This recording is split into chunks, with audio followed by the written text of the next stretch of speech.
Hello everyone, I hope you are doing great. आज की video होने वाली है ऑल द इम्पॉर्टेंट एनवायरनमेंट के लेजिस्लेशंस जो हमारे एग्जामिनेशन के लिए इम्पॉर्टेंट है। कौन कौन से लेजिस्लेशन है उसकी मैंने लिस्ट क्रिएट की है। Environmental protection act, Indian forest act, forest conservation act. One by one हम इस एक्ट को कवर अप करते हैं और ट्राई करेंगे कि बहुत जल्दी इस एक्ट को कवर हो सके। तो first we will be starting with the environmental protection act 1986। इस एक्ट में कौन कौन से एक्ट्स इंक्लूड किए गए हैं। फर्स्ट वन इज़ वेस्ट से रिलेटेड। जो वेस्ट से रिलेटेड है वो है e waste management rule, solid waste management rule, plastic waste management rule and last is the biomedical waste. बस ये याद रखना है कि इसमें 4 वेस्टेज के बारे में बात की गई है। E waste, solid waste, plastic waste and biomedical waste. Second thing जो बात करता है वो बात कर रहा है CRZ रूल्स के बारे में। Third one it is talking about wetland rules कौन से हैं, ओजोन डिप्लीटिंग सब्सटेंसेस। मतलब इन सब का जो ओरिजिन है, जो कौन से एक्ट में कवर अप किए हुए हैं, वो सभी हुए हुए एनवायरमेंटल प्रोटेक्शन एक्ट 1986 में।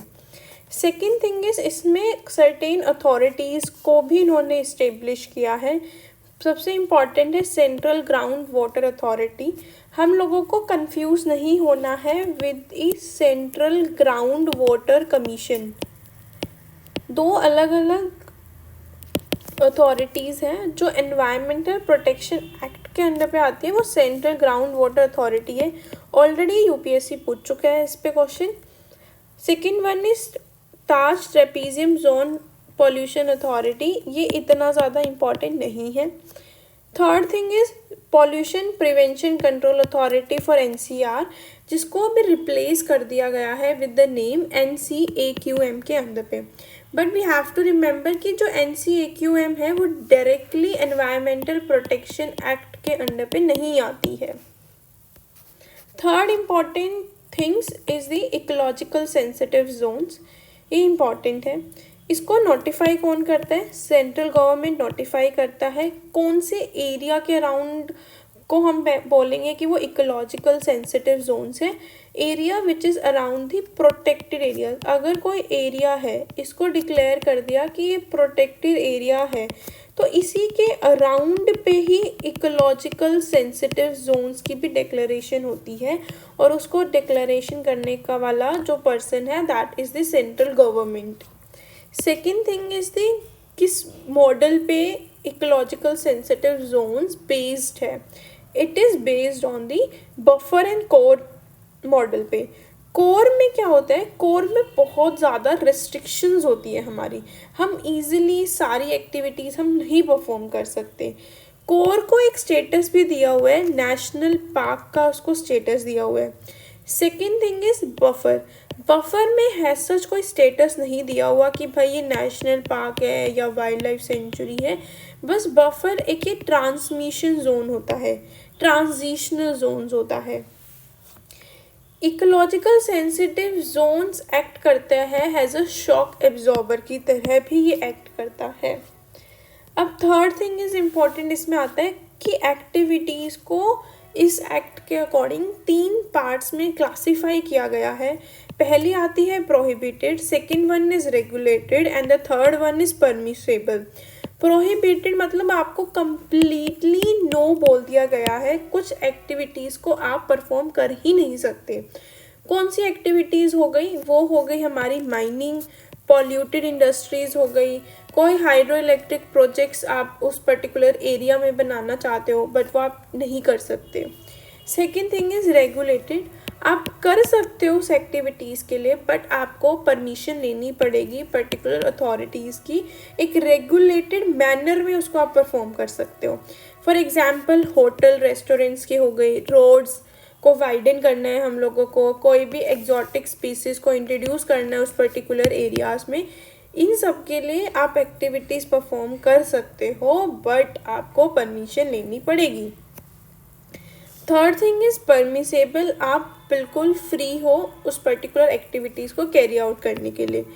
इसमें एग्जाम्पल्स बहुत सारे हो सकते हैं, बट हम लोगों को माइंड में ये रखना है वो सभी प्रोजेक्ट्स, वो सभी टेक्नोलॉजी जो एनवायरनमेंट को पॉजिटिवली साउंड कर रही है, जैसे रेन वाटर हार्वेस्टिंग हो गई, ऑर्गेनिक फार्मिंग हो गई, जिससे हमारे एनवायरनमेंट को कोई हार्म ना हो, तो वो सारी एक्टिविटीज़ आप अलाउड है इकोलॉजिकल सेंसिटिव जोन्स के अंदर।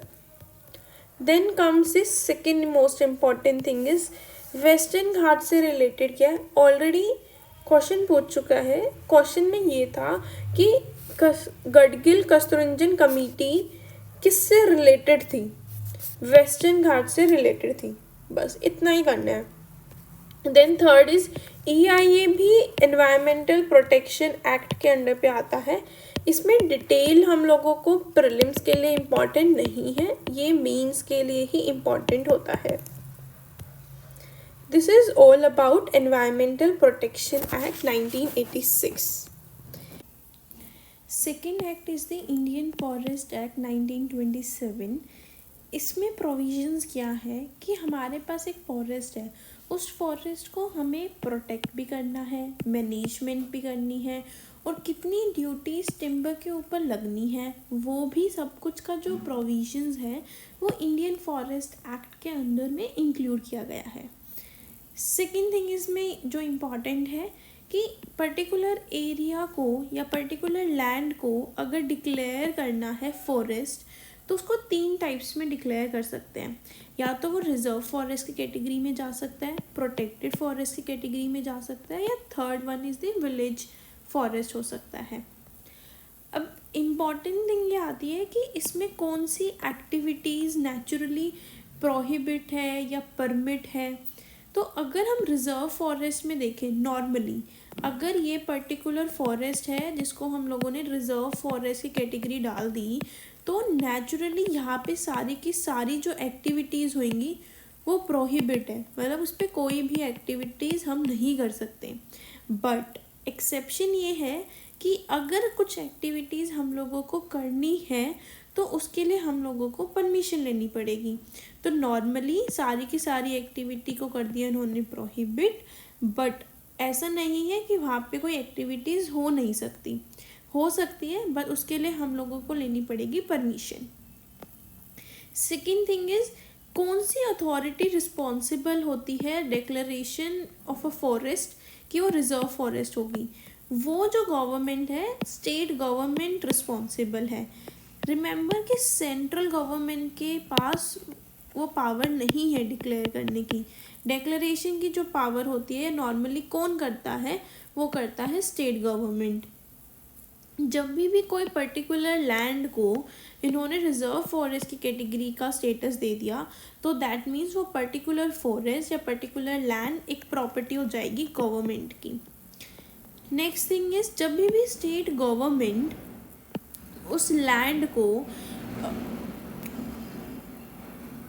को कवर कर रहा है कि भाई ये रिजर्व फॉरेस्ट है, तो ऐसे ही डिक्लेयर नहीं कर सकता। उसके लिए उसको एक फॉरेस्ट सेटलमेंट ऑफिसर की नीड होगी, उसको अपॉइंट करेगा।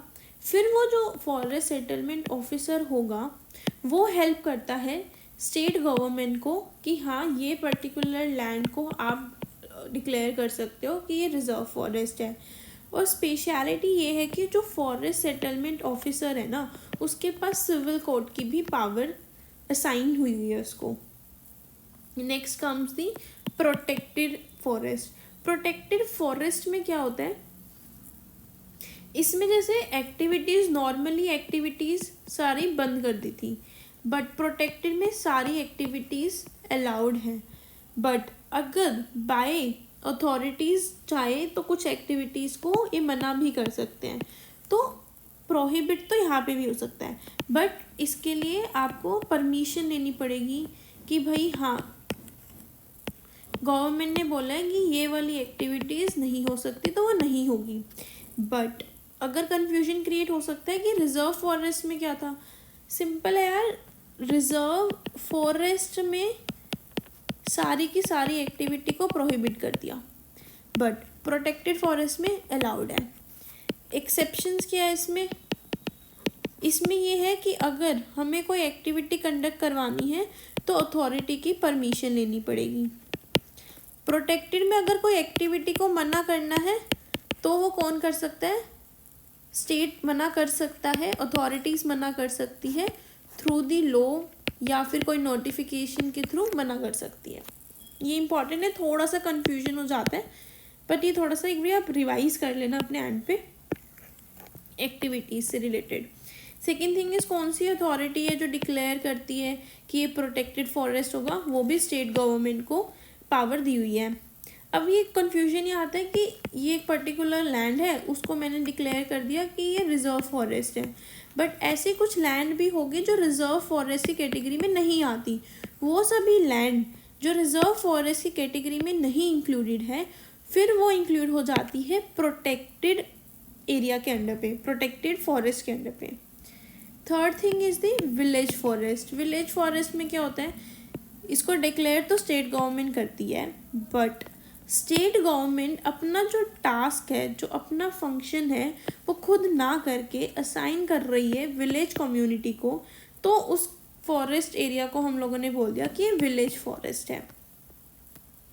नेक्स्ट थिंग इज सबसे ज़्यादा जो डिग्री ऑफ प्रोटेक्शन है वो किसको दी हुई है? रिजर्व को मिली हुई है, प्रोटेक्टेड को मिली हुई है, विलेज को मिली हुई है। सबसे ज़्यादा रिजर्व को मिली हुई है, फिर प्रोटेक्टेड को मिली हुई है और फिर विलेज फॉरेस्ट को गिवन है। ठीक है, इसमें एक और इशू जो हम लोगों को याद रखना है, that is the bamboo issue.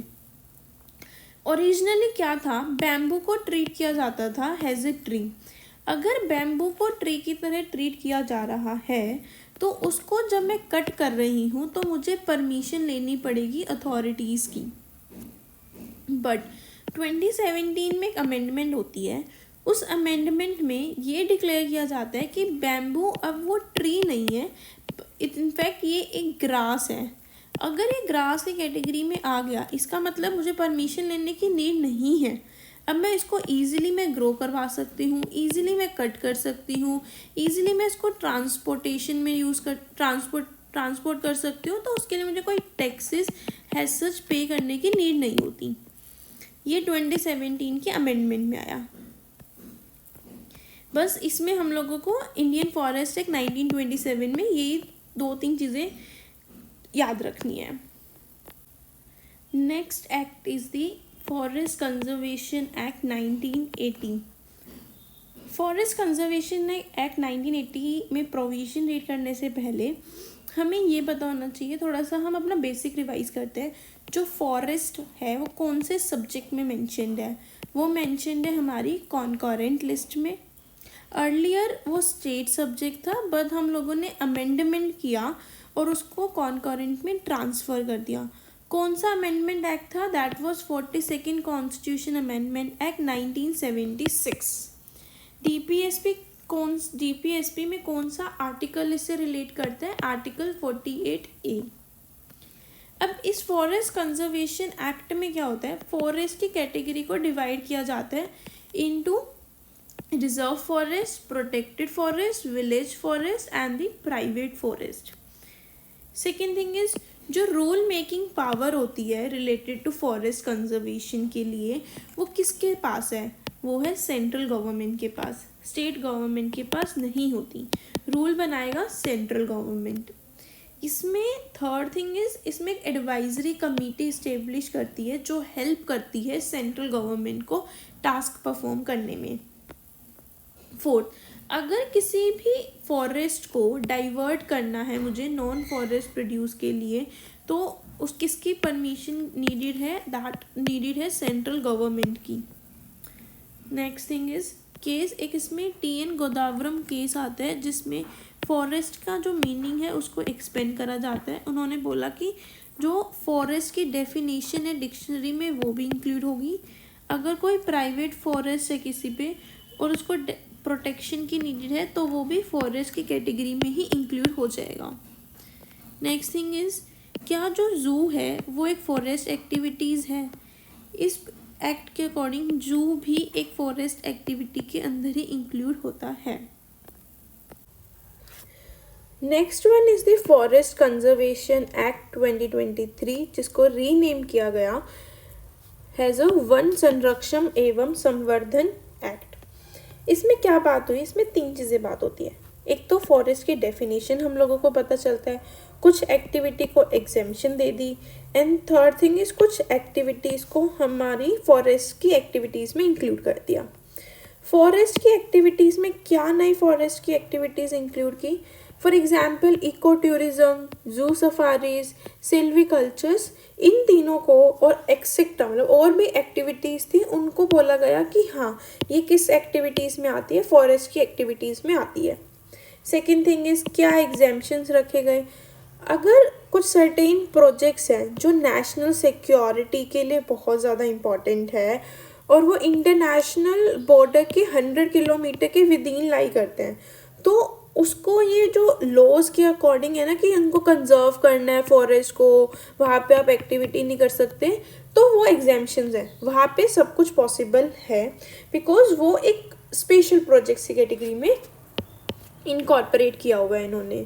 Then comes the forest की डेफिनेशन।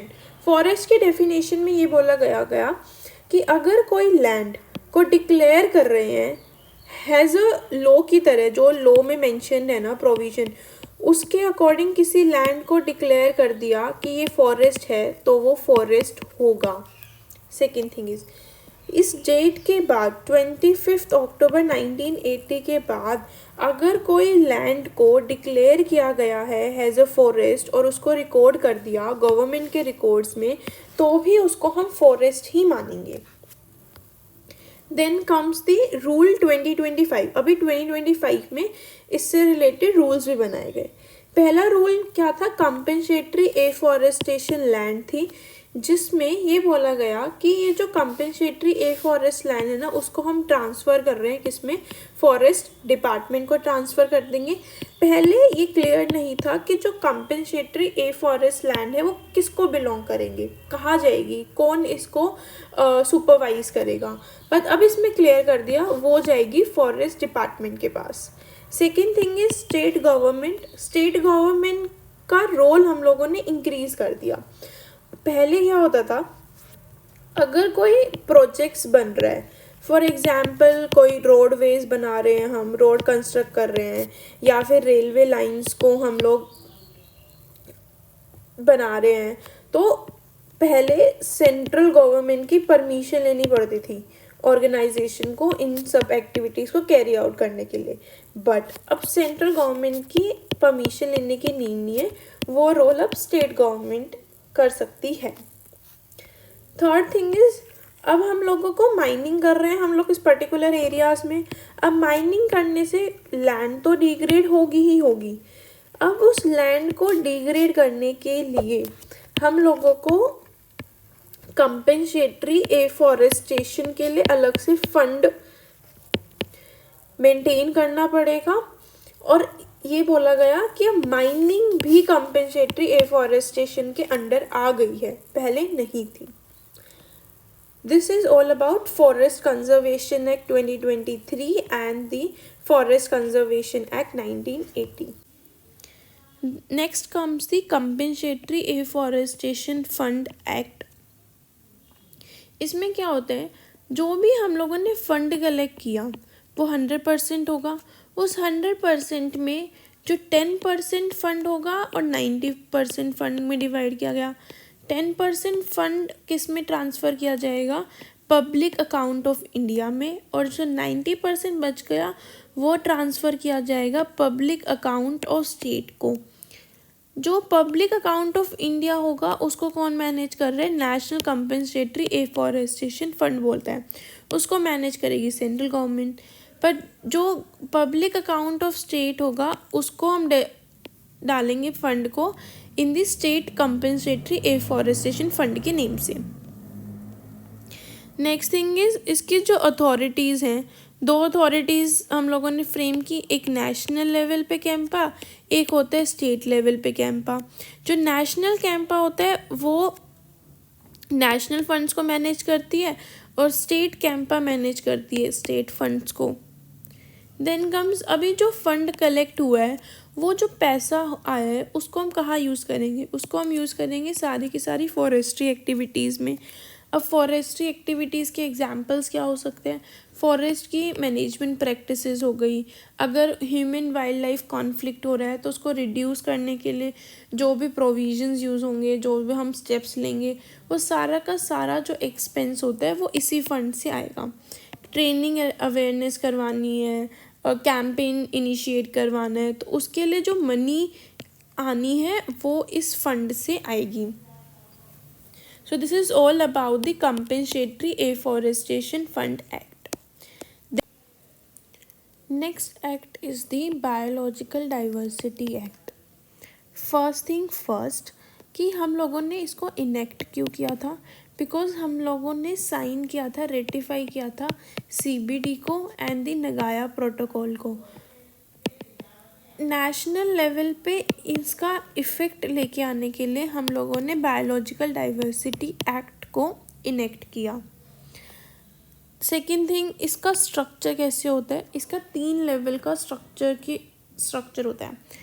नेशनल लेवल पे है national biodiversity authority, state level पे है state biodiversity board and local level पे है बायोडाइवर्सिटी मैनेजमेंट कमेटी। जो बायोडाइवर्सिटी मैनेजमेंट कमेटी है उसका फंक्शन है कि वो परफॉर्म करेगा एक रजिस्टर, मेंटेन करेगा एक रजिस्टर। उस रजिस्टर का नेम है पीपल बायोडाइवर्सिटी रजिस्टर। किसकी हेल्प से ये मेंटेन करता है, प्रिपेयर करता है? वो करता है ग्राम सभा की हेल्प से। अब उस रजिस्टर में क्या स्पेशलिटी है? रजिस्टर में स्पेशलिटी ये है कि वो उसमें पूरा डिटेल होगा, फ्लोरा के बारे में, फोना के बारे में, ट्रेडिशनल नॉलेज के बारे में, इन सब की चीज़ों के बारे में मेंटेन किया जाता है इन अ रजिस्टर। उस रजिस्टर का नाम है people biodiversity register. Next come कि नेशनल बायोडाइवर्सिटी अथॉरिटी का फंक्शन क्या है? इनका फंक्शन ये है कि IPR के ग्रांट्स को अप्रूवल देना। सेकेंड थिंग जो बहुत ज़्यादा इम्पॉर्टेंट है that is national biodiversity fund. इसमें क्या होता है, जितना भी पैसा ये बायोडाइवर्सिटी अथॉरिटी के पास एकोमुलेट होता है, किसकी फॉर्म में हो सकता है? फीस की फॉर्म में, रॉयल्टीज़ की फॉर्म में, वो सारा का सारा पैसा इस फंड में डिपॉजिट कर देती है और उसको ये मेंटेन भी करती है। इसको एक स्पेशल पावर इसकी ये है कि उसको पावर मिली हुई है एक सिविल कोर्ट की। नेक्स्ट इम्पॉर्टेंट थिंग इज़ इसमें क्या है, एक पर्टिकुलर ये एरिया है, एक ये ऐसी ऑर्गेनाइजेशन या फिर ग्रुप ऑफ कम्युनिटी होगी जिन्होंने उस पर रिसर्च की। अब रिसर्च करने पे उनको कोई मिला एक रिजल्ट। अब अगर इस पर्टिकुलर ऑर्गेनाइजेशन को इस रिजल्ट को ट्रांसफ़र करना है किसी अदर ऑर्गेनाइजेशन को या फिर किसी NRI कम्युनिटी को ट्रांसफ़र करना है, तो ट्रांसफ़र करने से पहले इस ऑर्गेनाइजेशन को परमिशन लेनी पड़ेगी। किसकी परमिशन लेनी पड़ती है? नेशनल बायोडाइवर्सिटी अथॉरिटी की, तभी वो ट्रांसफ़र कर सकती है उसके रिजल्ट्स को। Then comes the biodiversity heritage sites. इसको नोटिफाई किया जाता है बाय द स्टेट गवर्नमेंट, किसके कंसल्टेशन पे? लोकल गवर्नमेंट की कंसल्टेशन से। अब इसमें स्पेशल क्या है? इस साइट्स में ऐसी साइट्स होते हैं जो स्पीसीज रिच होती है। इसमें एंडेमिक स्पीसीज भी देखने को मिलती है, कीस्टोन स्पीसीज भी हो सकती है, थ्रेटन स्पीसीज भी हो सकती है, एंड इकोसिस्टम हमारा कैसा होता है? बिल्कुल फ्रेगाइल भी हो सकता है। यहाँ पे उसके साथ साथ मेराइन इकोसिस्टम भी हो सकता है, कोस्टल इकोसिस्टम भी हो सकता है। मतलब बस एक ऐसी साइट जो बहुत ज़्यादा रिच है डाइवर्सिटीज़ में, तो उसको हम डेजिग्नेट करते हैं as a biodiversity heritage sites. Then एक इम्पॉर्टेंट क्वेश्चन आता है, अगर इस पर्टिकुलर एरिया को डिक्लेयर कर दिया एज अ BHS, तो क्या जितनी भी एक्टिविटीज़ होती है उन पे कोई रिस्ट्रिक्शंस हो जाती है ऑटोमेटिकली? नहीं, ऐसा नहीं होता। सारी की सारी एक्टिविटीज़ अलाउड होती है जो चल रही है, हाँ। बट इसमें एक एग्जाम्पशन है, अगर अथॉरिटी को लगे कि यहाँ पे ना कुछ एक्टिविटीज़ हैं जो एनवायरनमेंट को हार्म कर रही है वहाँ, या फिर वहाँ की बायोडाइवर्सिटीज़ को प्रॉब्लम हो रही है उस एक्टिविटी से, तो गवर्नमेंट उसको प्रोहिबिट भी करवा सकती है। ये सब कुछ बात चल रही है हमारी बायोलॉजिकल डाइवर्सिटी एक्ट में। Next act is the forest rights act 2006। कौन सी मिनिस्ट्री रिस्पॉन्सिबल है? Ministry of tribal affairs. Second thing is किसको राइट दिया गया है? Whose rights it is talking about, ये राइट बात करता है ट्राइबल्स के राइट्स के बारे में। थर्ड थिंग इज राइट्स में क्या स्पेशल है? इसमें स्पेशल ये है कि एक ऐसा एक्ट जो सिर्फ इंडिविजुअल के राइट्स को रिकॉग्नाइज नहीं कर रहा, इनफैक्ट कम्युनिटी के राइट्स को भी इन्होंने रिकॉग्नाइज कर रहा है। फोर्थ थिंग इज ऐसी कौन सी बॉडी है जो रिकॉग्नाइज करती है फॉरेस्ट राइट को? First body to recognise forest right वो है ग्राम सभा। नेक्स्ट वन इज, इसमें बात की गई है क्या ये क्रिटिकल वाइल्ड लाइफ हैबिटेट के बारे में डिस्कस करता है? यस, ये क्रिटिकल वाइल्ड लाइफ हैबिटेट के बारे में डिस्कस करता है और इसका स्पेशलिटी ये है कि अगर किसी पर्टिकुलर एरिया को डिक्लेयर कर दिया क्रिटिकल वाइल्ड लाइफ हैबिटेट तो उसके अंदर कोई भी फॉरेस्ट राइट्स को नहीं दिया जाएगा, फॉरेस्ट राइट्स नहीं देंगे, नहीं वैलिड है। देन कम्स कौन सी ऐसी पीवीटीजीज है जिसको हैबिटेट राइट्स गिवन है? That is the Baigas. Next come, क्या ये जो राइट्स होते हैं जो हम फॉरेस्ट राइट्स के बारे में बात कर रहे हैं, क्या ये नेशनल पार्क में भी अवेलेबल है, वाइल्ड लाइफ सेंचुरीज में भी अवेलेबल है? हाँ, national park and wild life sanctuaries के अंदर भी फॉरेस्ट राइट्स को रिकॉग्नाइज किया गया है। Next thing is minor forest produce के बारे में, जो किसी भी इतने सारे लॉज हम लोगों ने रीड किए फॉरेस्ट से रिलेटेड, माइनर फॉरेस्ट प्रोड्यूस को डायरेक्टली बात कौन कर रहा है? फॉरेस्ट राइट्स एक्ट ही कर रहा है। अब माइनर फॉरेस्ट प्रोड्यूस के एग्जाम्पल्स हमें पता होने चाहिए। फॉर एग्जाम्पल से बैम्बू हो गया, कुकून हो गया, हनी हो गया, ये सभी एग्जाम्पल हमारे आते हैं कि माइनर फॉरेस्ट प्रोड्यूस है। देन कम्स क्या क्राइटेरिया है जिससे फॉरेस्ट राइट्स को ग्रांट किया गया है among the STs and the OTFDs? OTFD मतलब other tribal forest dwellers. Certain provisions हैं जो कैटेगराइज करते हैं कि हाँ भाई ये एसटीज को राइट दिए गए हैं फॉरेस्ट के और ये ओटीएफडी को दिए हुए हैं।